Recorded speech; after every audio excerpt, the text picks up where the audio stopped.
Forward looking. Lay it off. Touchdown! Hat-trick! Very sensitive. Aggressive. Made it to Elliott. Julian comes a spectacular finish. Philadelphia 2003. Hello and welcome to the Free Kick Podcast. My name is Todd. How about your Philadelphia Union? Snapping a 2-game losing streak, defeating New York Red Bulls this past Saturday by a score of 2-0, thanks to Indiana Vassilev and Olwethu and Bruno Damiani. Thinking about Makhanya because should have had a goal, right, in this game. Makhanya definitely should have had a goal in this game against New York Red Bulls, but it wasn't meant to be. Gets saved by Carlos Cornell. But Indiana Vassilev's there to go ahead and knock the rebound home and give the Union a early 1-0 win or lead. I guess he did score the game-winning goal. But, yes, that's exactly what Union fans would have wanted. They would have loved to have seen the Union, obviously, last weekend not lose to Nashville with a late penalty kick goal by Hani Mukhtar. But they've returned back to Subaru Park in over a month and take care of business against New York Red Bulls. And now a correct turnaround this Wednesday against CF Montreal. But we're not talking about Montreal tonight. We're talking about Montreal on Thursday with Jose Nunez. Tonight, we're talking New York Red Bulls. And I do apologize, right?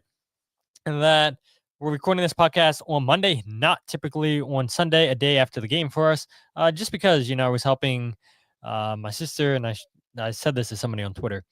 I probably should have told you guys, right, that, hey, look, don't expect a podcast on Sunday because I was helping my sister dog sit, and I was like, yeah, by the time I get home, it'll be way too late. I mean, maybe you guys would have wanted a 10 o'clock podcast, but I was like, yeah, I don't know. I'm not feeling it. So here we are, 9 o'clock on Monday evening, going over New York Red Bulls, Philadelphia Union. And you guys are already in the comment section, and Valerie chimed in 13 minutes before the show, and she says, I have thoughts about Blunder of the Week. There are too many to pick, just one or even your two this week. And yeah, we'll get to Blunder of the Week towards the end of the show. But as always, live for the podcast, every single episode, youtube.com/freekickpod. Also live on Facebook and Twitter as well. And you guys know how I am. I always put in the show description what Blunder of the Week's going to be, the topics, and sometimes I post on social media what the topics are going to be, just because, I want you guys to be prepared what we're going to talk about. And yeah, I think you guys, some of you, looked on YouTube and saw, hey, there's pretty good Blunder of the Week options. Some of you guys maybe haven't looked yet and don't look yet. Be surprised. And I think we have two good videos. Hopefully, don't get taken down this weekend or this week by Apple, but we shall see. And that's enough ranting as I try to fix one of the topics for tonight's show when we talk about the news. But let's go ahead and read some more of you guys' comments. Michael says, in regard to Blunder of the Week, has to be the FCC game. Maybe it is.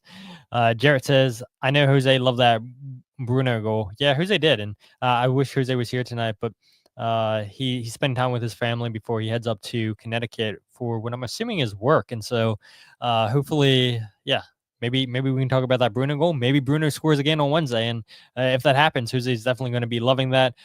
John says, legendary outfit today, Todd. And yeah, this is what you guys are missing. Not watching the live show, wearing an Orioles shirt underneath, having an awful season, I know. And then I went to the giveaway on Tuesday against the Mets, which, I leave that game. The Orioles are beating the Mets 6-2, leave top of the 8th. And then the Mets tie it up, and then the Orioles eventually lose 7-6 in the 10th inning. And I thought the Orioles were going to do the Phillies fans a favor and beat the Mets, but it doesn't happen. And so, yeah, this Hawaiian shirt giveaway, so clutch, so nice. And, that's what I'm wearing. And then I have the Orioles bucket hat, but that's probably not going to stay on for that much longer. But I'm like, we're wearing a Hawaiian shirt. Might as well wear the bucket hat. So thank you, John, for that. Yeah. Michael, nice comment. Jillian also says, nice fit, Todd. And yeah, thank you, Mike. Apparently you get notifications now whenever somebody reposts the live stream. So I appreciate you, Mike, reposting the live stream. Valerie says maybe we would have stayed up late on Sunday since we weren't worn out from angst and terror during the game. Yeah, exactly. And you had watched the goals breakdown video, Valerie, on Substack, and commented that yeah, it feels nice that the Union got a win. And I'm like, yeah, I mean, the Union absolutely dominated from the first minute all the way to the end. At least that's what it felt like. And so, yeah, keep the comments coming. As you guys know Jose Nunez. We're definitely going to need you guys carrying the show tonight. But I think that's probably enough ranting, enough me trying to delay as I try to fix one of the slides. But let's go straight into, and let's hope it works this week, right? Right. Let's hope it works. Let's go straight into the news.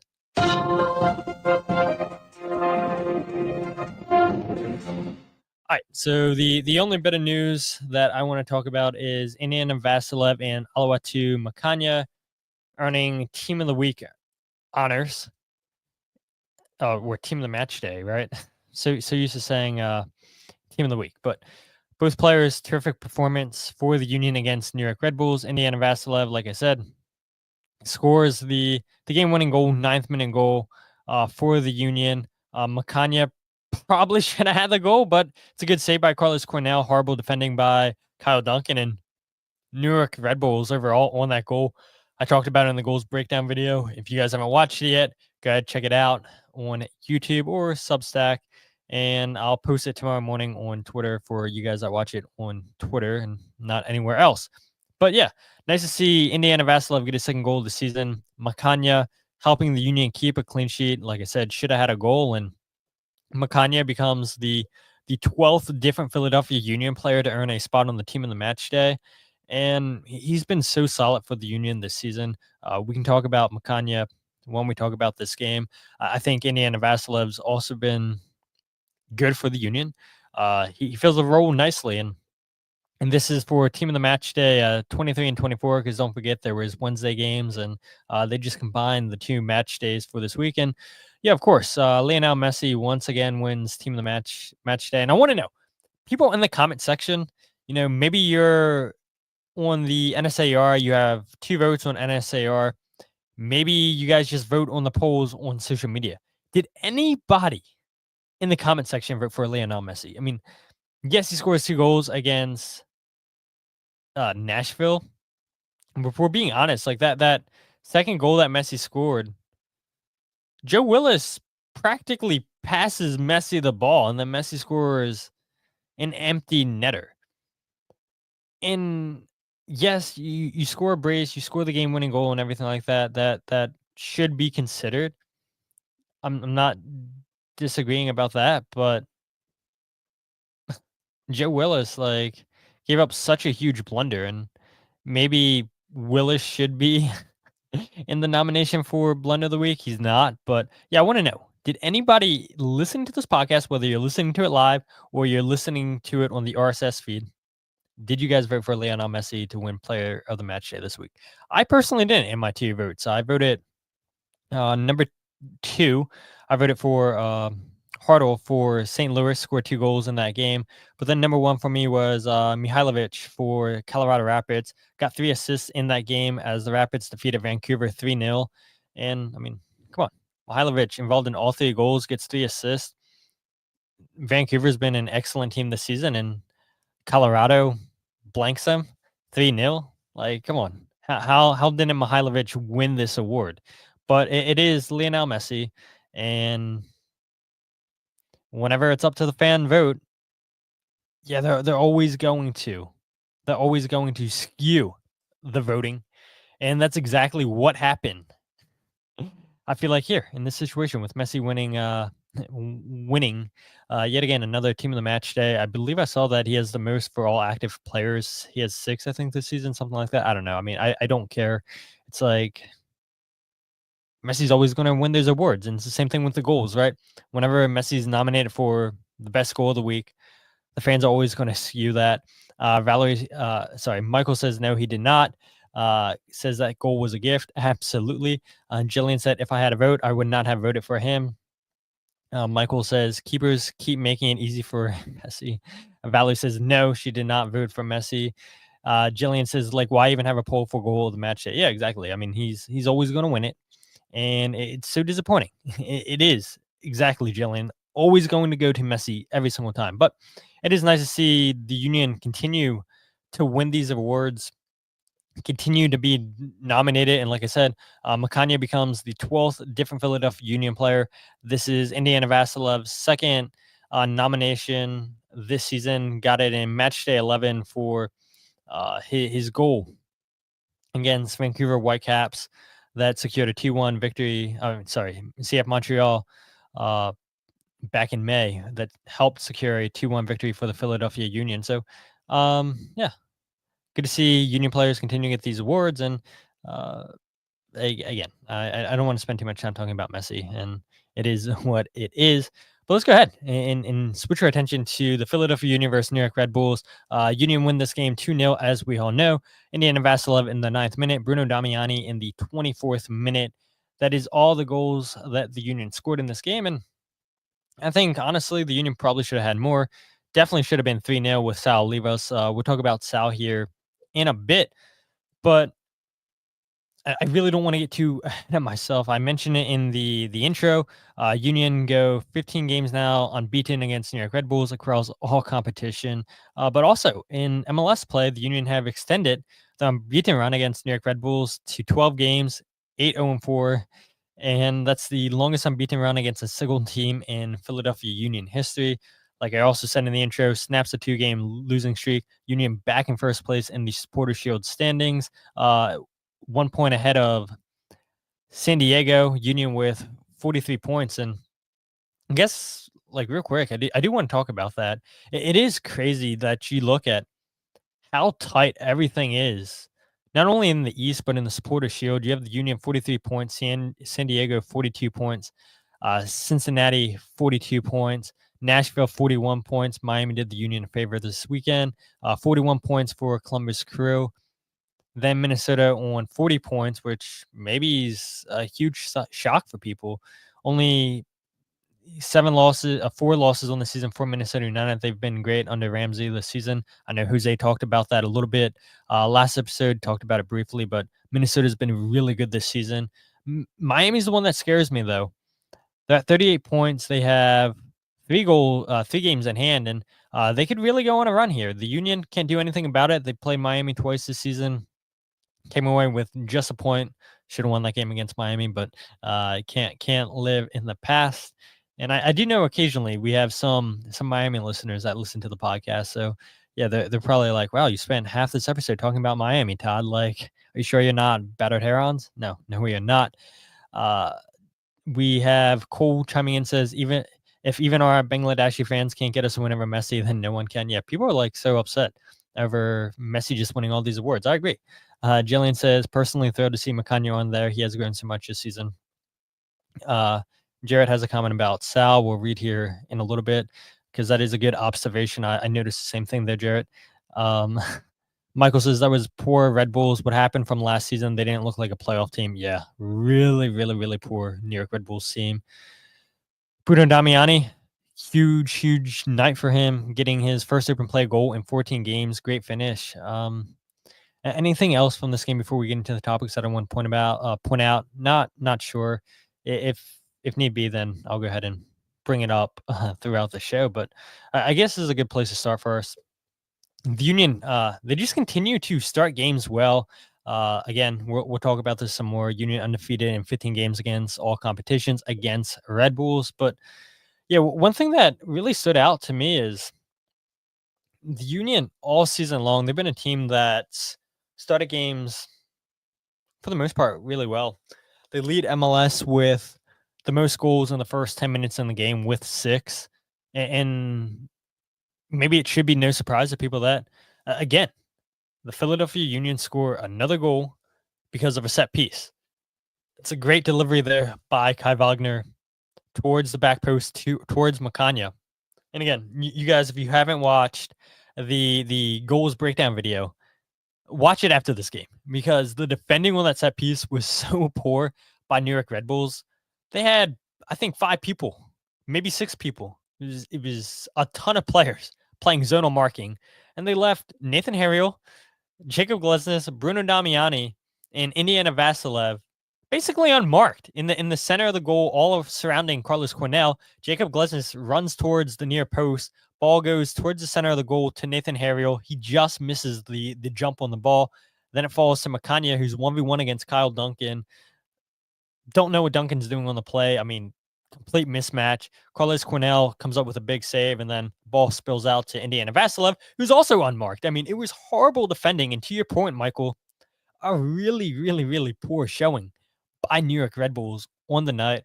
We'll talk about what happened in the first half later on in the show, because I probably should have looked this up, and maybe you guys watching live, maybe you guys can do it. Kyle Albany and I were trying to figure this out in the press box on Saturday. If the Philadelphia Union have had a single game this season where they haven't conceded a shot in the first half. And I think we started looking and we're like, nah, let's not look anymore. But that seems like that's probably true, right? Like, I feel like it's so rare for teams not to have a single shot in the first half. And that's exactly what the Union do. We'll talk about that a little bit later. But yeah, just so poor for the Red Bulls on that first goal. The second goal, quick restart by the Union. Great passing, first time finish by Bruno Damiani. And that's exactly what this Union team shows you they can do. Yes, we all know they're a pressing team. They love to press. They can press amongst the best teams, but they can also break you down passing-wise. And to see the first-time passing between Kai Wagner, Jovan Lukic, Kai back into Ty Baribo first time into Quinn first time into Bruno Damiani. I mean, fantastic passing, fantastic runs off the ball. And Red Bulls caught completely napping on that play. And you saw Sandro Schwartz not happy with that goal conceded whatsoever. And what do you guys feel about him? I feel like he's one of the more unlikable coaches in MLS. And I don't know, it's just something about him, his demeanor that irks me. And I'm like, it just always seems like he's complaining about something. And I don't know, will he make it through the rest of the season with New York Red Bulls? Maybe. I mean, they didn't make it to MLS Cup last year, and maybe that gives him a little bit more leeway to how the season potentially goes. We shall see. But yeah, he's one of the more unlikable coaches in MLS for me. And again, 13 set pieces scored for the Union this season. That is the second most. During this game, it was tied for the most, but Minnesota scored 2 set piece goals on the night, which took their total to 15. But I had asked Bradley Carnell after the game, and I think he was maybe a little bit confused by my question. My question was the quick start the Union continued to get off to. It wasn't just this game. It's, I feel like, been most of the season. And so Bradley Carnell talks about that very briefly, like 2 seconds in. And then he talks about just how much it means to winning against New York Red Bulls, continuing their 15-game unbeaten run against them in all competition. Yeah, it just sets up a tone, right? And I think this is a special game. Not just for me as a former, Red Bull. It's an important game for me. I know what it means to Philadelphia.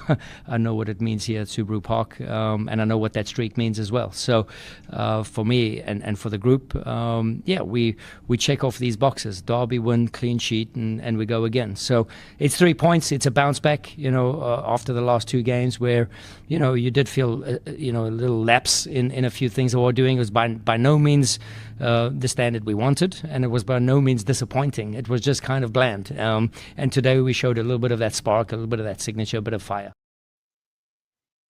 Yeah, a little bit of that signature fire. And that's what I partially named the episode tonight. It was a great performance by the Union. go ahead, read some more of your comments here.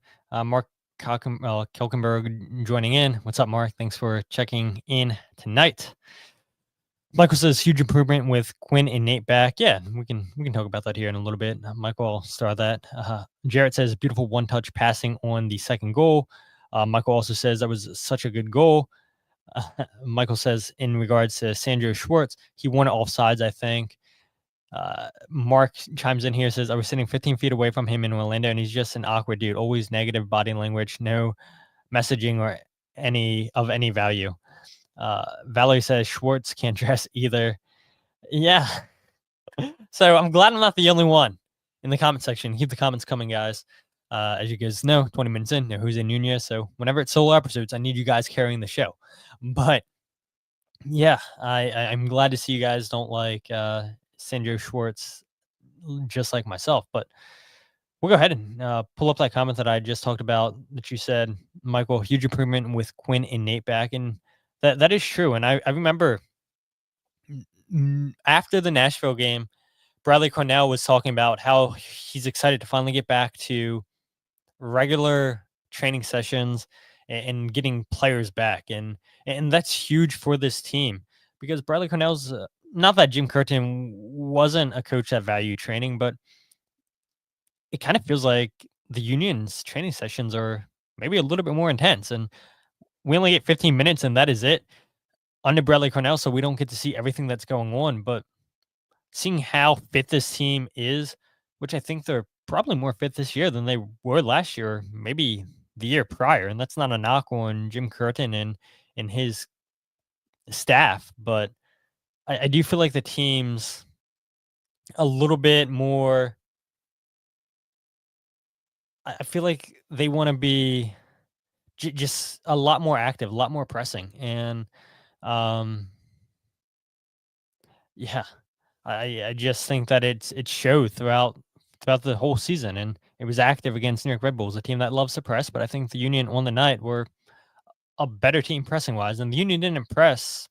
I feel like they normally do. They broke Red Bulls down a lot by their passing, and it was these triangle passing, these quick short passes. And when you get to those first time passes, you see how effective they can be. And I think of a player like Jack McGlynn. Yes, he doesn't fit how Bradley Cornell wants to play with the pressing, but when you see João Lukic, who we talked about this, we continue to talk about on the show, is a playmaker for the Union, his passing, his vision to break down teams with his passes, that's a big plus for the Union. To see him getting involved in one-time passes, to see Quinn Sullivan, who you mentioned, Michael, big coach to have for a big player for the Union to have back. You see Ty Rebo, not a bad one-time passer. I mean, we see what he does with first-time finishing. Kai Wagner, I mean, you have players that can pass. I think Jack McGlynn would have fit in if the Union wanted to go more passing. It's not how they always want to play, but they do show another side of them that, look, okay, if teams are going to expect us to press, if teams are going to expect us to go all out trying to win the ball back and try to hit on counterattacks, we got to find other ways to break teams down. And the Union proved that against the Red Bull that they can with their passing. And Quinn Sullivan, a big part of that because of his movement. He's a player that's not afraid to take players on 1v1. I think Indiana Vassilev too, which I was a little bit shocked by. A lot was going down the left side of the field, trying to get him involved as much as possible in this game. And yeah, and he could add 2 goals in the first half. Towards the end of the stoppage time, great ball forward by João Lukic into Indiana Vassilev. Bruno Damiani lets the ball go, and Indy gets it on his favored left foot and then hits it just wide. But Indiana Vassilev was all active, attacking for the Union tonight. And I do think that he had a really solid game. It's good to see him nominated. We talked about it at the beginning of the show, getting into team of the match day. But going back to another thing that Bradley Cornell talked about, or what he talked about mostly in that clip, was the 15-game unbeaten run across all competitions for the Union. Cornell said he knows what it means for the city. He knows what it means for Subaru Park, the fans, and he knows what it means for these players. And this is something that Jim Curtin always harped on every time the Union would play New York Red Bulls. We want to keep the streak going. And here's a question for you guys listening, whether whether it's live on the podcast or listening back to this on the podcast feed. Do you guys think the Philadelphia Union have a rival? And I would say personally, the biggest rival for the Union are themselves. I don't think New York Red Bulls is the rival. I mean, how can they be? They haven't beat the Union in 15 games. DC United can't be the Union's rival because the Union absolutely dominated that series.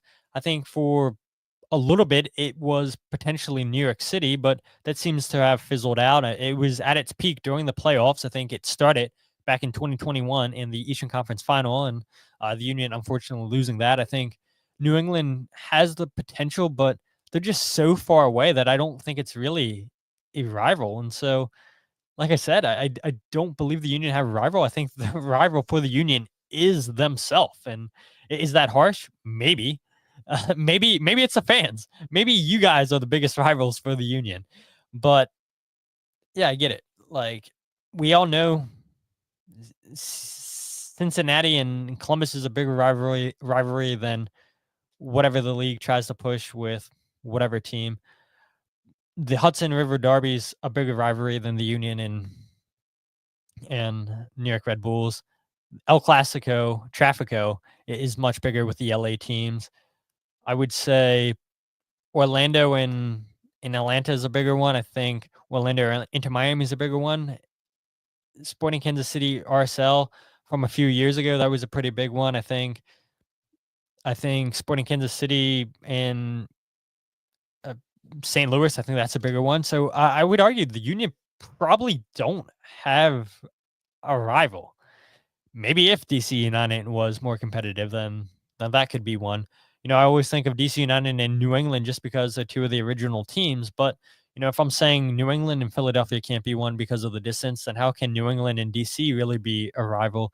It's a shame, though, that DC United are so bad, which, by the way, maybe it should be DC United this week for getting Blunder of the week. I mean, firing Troy Lezane, I think is a great up-and-coming coach, and that's a horrible DC United team. They did him no favors putting that roster together, and when Rooney was there and the old GM and whatnot, there's a lot of pieces that they still need to move on from, and so Troy could only do what he could do. Jarrett chimes in and says that he believes that Nashville is the Union's biggest rival, and maybe if the Union beat the New York Red Bulls in the US Open Cup with that game being postponed, maybe it will be Nashville if Nashville beat the Union in Open Cup, because that would have been 3 times this season that Nashville would have beat the Union. But Union have to take care of business first in the US Open Cup on August 13th against New York Red Bulls. Michael says New York City, ? Pittsburgh Riverhounds, Jarrett says, yeah, that would be awesome if those two teams can play a lot more. Michael says, what about DC United?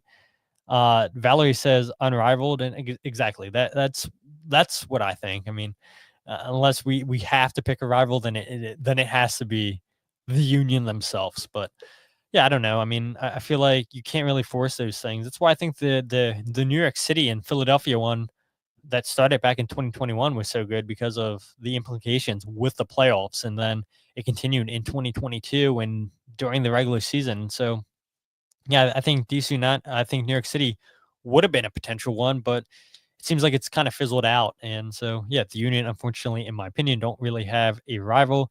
Pulling up Cole's comment says, Indy kind of reminds me of Quinn last season. We know how good he can be. He just needs to up his play in the final third at the level and be a little bit more clinical. It's a good assessment there from you, Cole, because we do remember last season, Quinn Sullivan pressing hard, trying to win the ball back.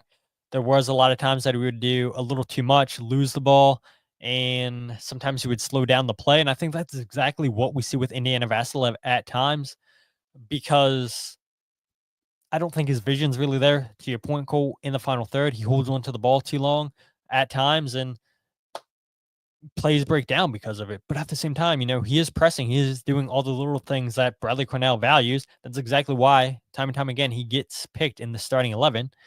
And yeah, he has a role to play in this team. He does have a spot to play. And I think maybe I've been a little too harsh on the show. I think maybe some fans have been a little bit too harsh on Indiana Vassilev. I think, let's say Indy wasn't playing the 10. If he's playing the 6, I think everybody's praising him. I think everybody's happy with what they would have got from Indiana Vassilev if he's not playing in such a crucial position where you do want more chance creation. But does it really matter with Quinn Sullivan back right now? Maybe not, because you still have Kai Wagner creating chances as well. And Kai Wagner involved in both goals this weekend against New York Red Bulls. Quinn Sullivan involved in the second goal for the Union, gets the assist to Bruno Damiani. And so those two guys, I think the Union are going to go as far as those two guys take them. We saw how much the Union struggled when Quinn Sullivan was away against Columbus, against Chicago, against Nashville. Quinn comes back in, makes a difference. Nathan Harriel makes a difference. Always a threat, one set pieces, defended well against New York Red Bulls. And so, again, you had mentioned it way earlier in the show, Michael. Those two guys made a huge difference for the Union in this game. And I wouldn't be surprised if we see the same thing on Wednesday. Those guys continuing to make a difference because they are that good of players. And it's a shame that they didn't get a ton of playing time with the U.S. at the Gold Cup. One player that's been impressing, only played 2 games for the Union this season, and that is Sal Olivas, 19-year-old forward. I mentioned it. He had that one big chance, 1v1. And again, probably should have been 3-0. It's good awareness by Alejandro Bedoya on the throw-in. Dumb throw-in by Valencia to throw it in the middle of the field. Good awareness by Bedoya. And he still has the legs, right, to close down that long throw-in, to intercept the ball, play Sal Olivas in. Sal gets in 1v1, and he had said after the game that's one that's going to keep him up every single night. He knows he should have finished that chance, and if he would have just kept the shot on the ground, not hit it in the air, it's probably 3-0. But I do like what I'm seeing from Sal, and he plays 17 minutes this weekend against New York Red Bulls, and he's a player who came on before Chris Donovan. We would normally see Chris Donovan be the first sub off the bench when Mikael or Tiber Rebo or Damiani weren't on the bench. It would usually be Chris Donovan. But Bradley Cornell opts to go with Sal Olivas. And I was texting a friend. I said, if I was Bradley Cornell, I would bring Sal Olivas in here. I think that his pressing, his energy, his work rate's really, really good. And I had joked with Jillian, Kyle, and Jose Nunez in one of the group chats that we're in. And I was like, Sal's going to score in his debut. And Jillian did not believe me. And yeah, he made a really good run against Chicago Fires when he made his debut. I forget. One of you guys will correct me, or maybe it was Columbus. I can't remember. But Sal made a really good run. Kai tried to find him. And I was like, that's exactly what Sal brings. And yes, if you watch Union 2, he goes off sides a lot. Really hasn't been the case in 2 appearances with Union. He makes those smart runs. His teammates are finding him. And somebody had mentioned, I forget, maybe it's one of you guys in the comment section, maybe somebody in the press box, maybe was in one of the many group chats. I don't know. But they had said maybe Union 2 is too slow for Sal. Maybe he needed to play with teammates that are going to get him the ball quicker. And that's exactly what you get with the guys on the first team. And so I think Sal Olivas is going to continue to have a role to play for the Union. I wouldn't be surprised if he has a goal coming soon for him just because of how hard he works off the ball. He makes these smart, hard runs. And yeah, could we be seeing the end of Chris Donovan? Cole thinks so. He says he has surpassed Donovan in my eyes. Michael says, I haven't seen much of Sal, to be honest, but his positional awareness is impressive. Jillian, who does a fantastic job, her and her husband, Kyle Omni, with covering Union 2. They would know. She says Sal is really stepping it up as long as he stays onside. He is second in offsides in Next Pro. And again, maybe that's because it's too slow in MLS Next Pro, Jillian. Columbus is when Sal made his debut. Thank you, Jillian. Michael says, I'm happy to see Marcus Eddy or Sal over Donovan. I think, you guys have said it. You guys are done with Chris Donovan. People have been done with Chris Donovan this season. Anytime I bring up Chris Donovan, yeah, the comment section goes off. And so, yeah, people have seen enough of Chris Donovan with 2 appearances with Sal this season. Cole asks, where is Marcus Anderson? He played yesterday with Union 2, if I'm not mistaken. But, yeah, you have a limited amount of spots, and maybe it's possible that Bradley Cornell is liking what he sees from Sal Olivas more than he is from Marcus Anderson, and maybe Sal's past Marcus Anderson as well on that depth chart. The one thing that will be interesting is, will Sal still keep his place once Mikhail Uhre gets healthy? Whenever Mikhail Uhre gets healthy, I thought maybe he would be available this weekend against New York Red Bulls. Was not. Good to see Frankie Westfield healthy for what should have been the game on Wednesday in the US Open Cup. Was once again on the bench for the Union Saturday night. And so, yeah, hopefully the Union continue to get players back from injury. But Sal Olivas, really, really impressive. And this is what Bradley Cornell had to say after the game on why he went with Sal Olivas and what exactly he's seeing from Sal so far in 2 appearances and in practice. I think based on his performance tonight, you can see exactly what he brings to the table. And he has 2 breakaway moments, or very, very close moments to a goal. His relentlessness against the ball. He cuts off the field. He does so many little things right, which frees up a little bit of the transition moments for the other guys to thrive on. So, at the end of the game, when you need a bit of a spike and an injection of energy, where they brought their 2 on, we needed to counteract that and, change the situation a little bit of our formation. We plugged in Ty Baribo as the 10, and I thought we gained control again in many phases of the play. So credit to him and the rest of the team for taking that on. Yeah, you hear exactly why, and I think Bradley said it best. I mean, if you watch this game, 17 minutes, Sal Olivas showed you why he was the first striker off the bench, and he showed you it against Columbus. And I do think he is first choice over Eddie Davis too, when you consider Eddie coming up sometimes with the second with the first team. And yes, to Jillian's point, Sal goes off sides a lot in MLS Next Pro, but maybe, just maybe, it's too slow for him down there. His pressing is really, really good. His hold up play, I think, if he's asked to do that, I think that's good. I think he's really good in the air. Just reading some of Sal's stats, and again, I mean, limited stats, but he did well. He really did well for the Union. 4 out of 5 accurate passing, 1 chance created on the night, 1 out of 1 shots on target. Yeah, he misses that huge chance. Goes off sides once in this game. So, yeah, I didn't think he went off sides, but yeah, apparently he did. I mean, I was more paying attention to his 1v1 chance in the 88th minute. Wins his only aerial duel on the night. And I'd said to Kyle Omni, I said, it seems like Sal's got taller this season. You guys that watch Union 2 a lot more than me, you guys that go to those games in person, does it seem like Sal Olivas has grown taller?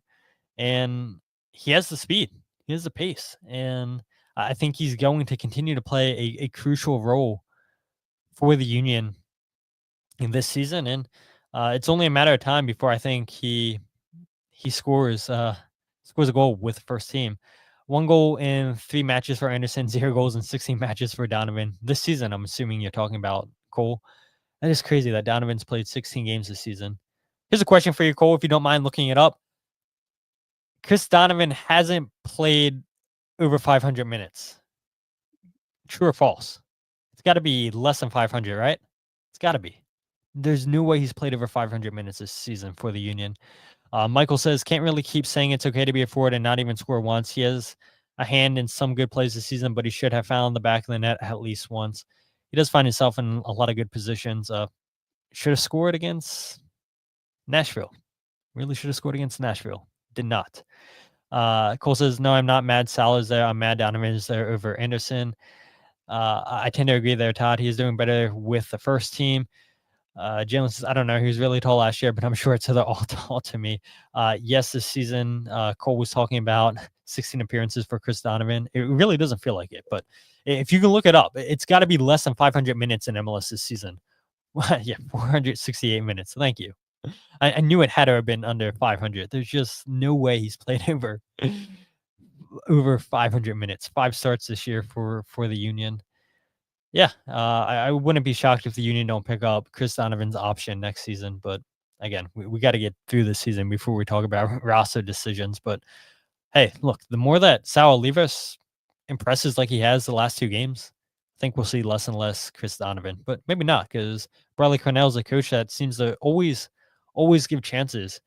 Let's go ahead and pull up the last topic though on the night. We're flying through this, and I appreciate your guys' comments on YouTube and on Twitter.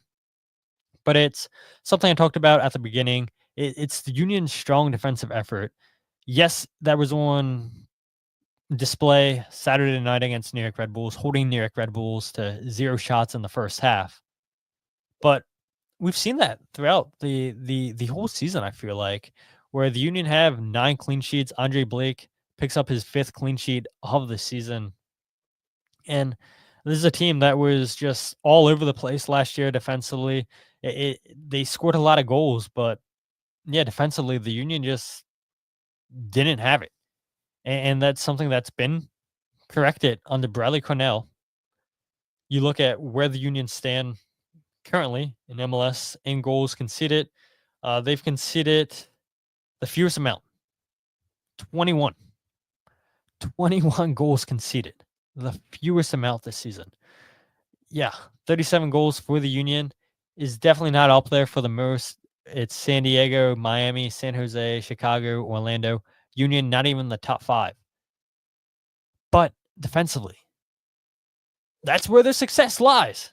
And a big part of that's been because of Danley John Jock, Jovan Lukic. You go out, and yes, I know Danley John Jock was a mid-season acquisition last year in August, coming from Mets.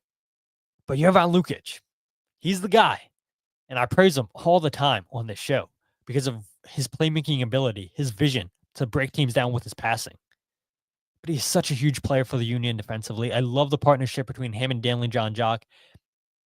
Neither one of those guys were ever going to get into the All-Star game because people just don't value defensive midfielders. And it irks me being a former defensive midfielder playing in high school because those are really the unsung heroes. And we were spoiled with Jose Martinez in Philadelphia. He should have got a lot more accolades than what he got. It seemed like Jose was only getting the attention when he was scoring goals, and that was towards his end of the time here with the Union. Jovan Lukic, a couple goals this season. Danley John Jock, a couple goals this season for the Union. But the work they do defensively, you guys know it. You guys watch the games every week. Nationally, they don't get the attention, and it is mind-boggling to me. I'm still upset that Kai Wagner didn't get into the All-Star game. He's having a great season for the Union. Defensively and offensively, doesn't get voted in. Of course not. It's Jordi Alba. But Danley John Jock, Jovan Lukic, you can make an argument. You really could. We did this exercise, I feel like a month or so ago, where I asked you guys, who's been your Union MVP? There can be a case to be made that Danley John Jock, Jovan Lukic are currently the 1A, 1B MVPs for the Union this season. Yes, you can make a case for Frankie Westfield. You can make a case for Kai Wagner, Quinn Sullivan, Ty Baribo. But Danley and Jovan have been excellent. They've been a big part of why the Union have conceded the fewest amount of goals this season. 21 goals conceded. It's pretty darn good. 5 clean sheets for Andre Blake this year, 4 for Andrew Rick, 9 overall for the Union. Jacob Glesnes, well-deserved All-Star honor. Olwethu Makhanya, well-deserved honor this past week for helping the Union keep a clean sheet. But it all starts defensively for the Union. And I think if those guys can stay healthy, the Union probably do need another center back because you don't know when you're going to get Jan Glavinovic back. Neil Pierre, who knows what's going to happen with him? I mean, it should have been Neil Pierre, if I'm being honest, in the U.S. Open Cup on Wednesday. Neil Pierre was not in the starting lineup with that lineup in the game that never got played. But what does Neil Pierre have to do to get an appearance here or there? I mean, he's watching his former Union 2 or his current Union 2 teammates play meaningful minutes, make debuts this season, while he still sits on the bench. I do think that the Union need to go out and get a center back because, knock on wood, no injuries happened to Makhanya or Jovan Lukic. As things stand, I guess Nathan Harriel's your third string center back, like it seemed to be last year. Or he was their 4th string center back. But if one of those guys, Olwethu Makhanya or Jacob Glesnes, go down, this whole thing could fall apart. But yeah, how impressive is that? Holding New York Red Bulls to 0 shots in the first half. 0 shots. I feel like that's extremely difficult to do. 8 shots total, 1 on target, 0 shots this whole game for Choupo-Moting, who New York Red Bulls go out. It's a big for them. Expecting big things for him. I know he's up there in age, but held to 0 shots in this game against the Union. Emil Forsberg had the least amount of touches, 37, than any outfield player that played 90 minutes. I mean, total lockdown job by Danley John Jock, Jovan Lukic, and the two center backs. And this is what Bradley Cornell had to say after the game about that defensive display from his team. One thing is, to match intensity. Today we had to set the intensity of exactly how we wanted to do it, right? We had to put it on our terms very early on. And then that's what happens when you have, I want to say guys who, aren't used to that. I mean, they train and play at a certain pace, but we feel we up the ante on that. And when you make it uncomfortable for star players, you take away the passion a little bit. So, for us, it's about killing that passion and maintaining, the spaces and being brave to defend forwards and, just having a collective effort. And I think, throughout the whole roster tonight, everyone came in, made a contribution. Everyone started excellent contributions. So, and then Dre managed the game really well at the back there. Was composed when he needed to be and played long when he needed to be. Yeah, and I think Andre Blake's passing too was pretty decent on the night too. If I'm being honest, I mean it's not at Andrew Rick's levels, but yeah, Andre Blake was good. Makes one save late on in this game. 8 completed passes long by Andre Blake. Yeah, wasn't challenged a lot by New York Red Bulls in this game. 8 shots, all in the second half for Red Bulls. But yeah, I mean the job to shut down Choupo-Moting, to shut down Emil Forsberg. Makhanya had 3 tackles in this game. Was the most tackles in the game. In the second half, comes up with a big block on, I forget what player it was. Who did he have the block on? Carmona, I believe it was. Number 19, it was Carmona. Big block there by Olwethu Makhanya in the second half. And you do wonder, right? It was a couple games ago, Taylor Twellman said it on the broadcast that there were scouts looking at Makhanya because he's had such a strong season for the Union. And again, makes you wonder what this team could have looked like last year if he was given the opportunity to play. Not running Jack Elliott, Jacob Glesnes into the ground. You trade Damian Lowe during the summer transfer window. Would have been an opportunity for Makhanya to play. Makhanya gets an opportunity this year, and he looks like he honestly belongs with the first team. And it seems like Ernst Tenner, again, time and time again, has an eye for talent. And it seems, and maybe it's a little bit too early, but it seems to be another hit for Ernst Tenner. Ty Baribo, well, we know what Ty does. And again, these are 2 players. I mean, maybe the 2 highest players the last couple seasons where the fan base is questioning why go out and buy these guys if they're not going to play. Maybe they just aren't that good. You finally give them chances to play. Ty Baribo last year, Makhanya this year. And again, does Ernst Tenner know soccer or not? I think you guys know the answer to that. Michael says, if Lukic could stop rocketing the ball on the rebound, he could be even more of a menace. Domesticated Hoagie says, we need a new rivalry. This one is too easy. I don't know who that would be, Domesticated Hoagie. Michael says, Morgan is still out too, right? Yeah, Lewis Morgan for New York Red Bulls. Valerie says, I loved that block by Olwethu, talking about the one on Carmona in the second half, defending the opposite side of the river end. Cole says, seems like such a good dude off the field too, which can go a long way. Yeah, I believe Sage Hurley did an interview with him, a couple weeks ago on The Dupe. So if you guys haven't checked that out, make sure to check that out. Really good interview with Makhanya. Very soft-spoken, but yeah, seems to be a really, really good guy. And that is one thing about this team is you're not going to see them go out and sign players that aren't good fits for the locker room. They really do the research and make sure that the players are going to gel well with the rest of the group. And yeah, Makhanya being another example of that. But yeah, just strong defensive efforts by the Union in this game against Red Bulls. Strong defensive efforts by the Union overall. And That's why we see the Union on top of the Supporter Shield standing, and the more and more high displays that we see by the Union defensively, I mean, this team is going to be up there for sure, I think, for contenders for at least the top 4 in the East. I mean, things are so tight, but I can't see the Union dropping below the top 4 this season. Jillian says Makhanya is a really good guy, so nice and polite.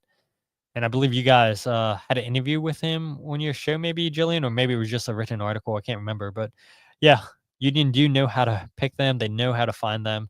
And Makhanya having a really, really good season for the Union. But as we get ready to wrap up the show, let's see if we can keep this within an hour. I do want to talk about Blunder of the Week. And so, Valerie, you had talked about Blunder of the Week at the beginning of the show because, like I always say, I tell you guys on YouTube, I have it in the show description what Blunder of the Week's going to be. And there were so many good nominations this week. But it's honestly a tie for me between 2 players. You have Nouhou of Seattle Sounders. He throws the ball at a Sporting Kansas City fan, gets a red card. And then you have Luis Enrique, the manager for PSG, after the FIFA Club World Cup final against Chelsea. He gets into a pushing match, a shoving match with João Pedro, and pushes him to the ground. As a head coach, you've got to have higher emotions. Why you're getting involved in a shoving match as a coach, why you're pushing another player to the ground. Yes, I know you're getting touched and everything, you're getting pushed, but you got to have more self-discipline as a coach, right? You cannot shove a player. And I'll be curious to see how long Enrique is going to be suspended for. He's got to be suspended, right? But Nouhou throwing a ball at a fan's face. If a couple seasons ago we're complaining about Drew Yearwood kicking a ball into the stands when he was a New York Red Bull player at Red Bull Arena, and it hits his own fan, and we're talking about how that's Blunder of the Week, then Blunder of the Week has to definitely be for Nouhou. It's got to be for Luis Enrique. And so because of that, because of these incidents, both guys get Blunder of the Week for me this week. Yeah, not good. And so this is the part I told you guys. Hopefully Apple's not watching. Hopefully they don't shut down the live stream. I'm going to go ahead and show it in case you guys didn't see this.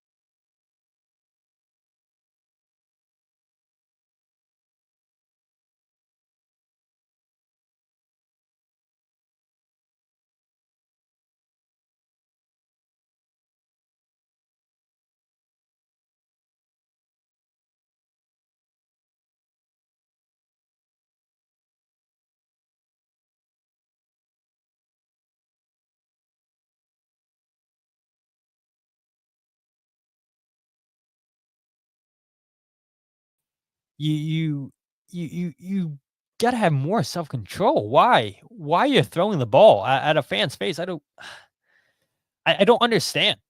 And reading comments from Seattle fans, they seem to be pretty much done this season with Nouhou because of with him losing his cool just way too often, apparently. And I've got to show what happened in the game after the game with PSG and in Chelsea with Luis Enrique and João Pedro, because that is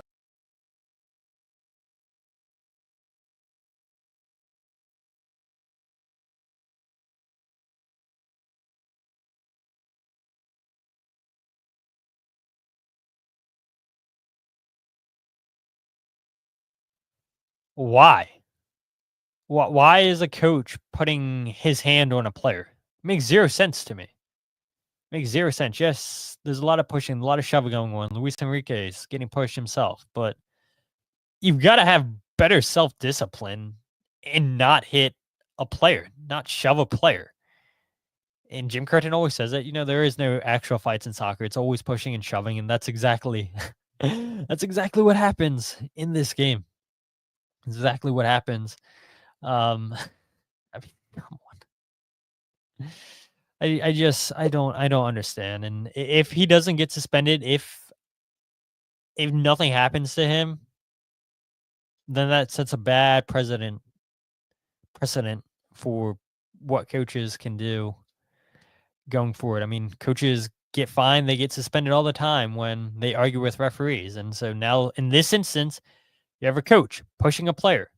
I would imagine Nouhou with Seattle's probably going to be suspended for multiple games, picking up the ball. I mean, you guys just saw it on the live stream. Clear evidence, picks up the ball, throws it in the supporters section, hits a fan. I mean, that's Bush League stuff. Valerie says, there's a bunch on the Club World Cup final in addition to Enrique. That wouldn't have happened if Neves had not pulled Cucurella's hair. Agreed. Then you have the awkward situation with President Trump not getting out of the team picture with with Chelsea. Also a good one there, Valerie. Domesticated hoagie, yeah, not good. Michael says, yeah, having a polarizing politician at a sporting event is a huge blunder. Yeah, I mean, come on.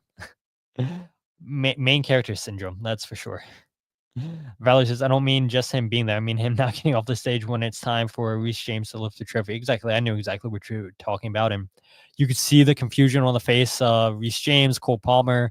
They were asked about it after the game, and Cole Palmer said that he knew that Trump was going to be there, but he didn't expect him to be on stage with him. And you see the FIFA president trying to point Trump off the stage, saying, come on, follow me. And Trump, nope, wants to get his picture taken. I mean, such an awkward situation. Valerie says, I see what you did there, though.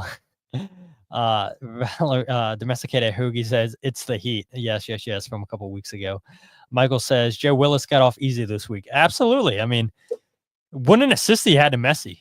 Such a great pass by Joe Willis to Messi to win him. Yet again, another player of the match day. Domesticated Hoagie says, if I was the fan, I would have demanded anything I wanted from the team store. I mean, what about a golden ticket by MLS to visit any stadium you want? It seems like that would be a nice little compensation for getting a ball chucked at your face. I mean, just give that fan a golden ticket. Tell them you can visit any stadium you want, anytime. You just got to find a way to get there, and then you have free admission into that stadium. I mean, it's got to be a huge fine. It's got to be a multiple game suspension for Nouhou, and hopefully MLS does the right thing. And I don't know if why am I blanking on the coach's name for Seattle Sounders? This is really bad. This is really, really bad that I'm blanking on his name. God, you guys are going to have to help me out unless I can quickly Google it. Brian Schmelzer. There we go. Yeah, if Schmelzer, I don't know if he came out and said anything about that incident, but I would assume that he's going to condemn that incident. And yeah, hopefully it's at least a 3-game suspension for Nouhou. It's got to be at least 3 games, right? We talk about fan safety, and yeah, to see a fan just get chucked in the face. I mean, come on, what are we doing?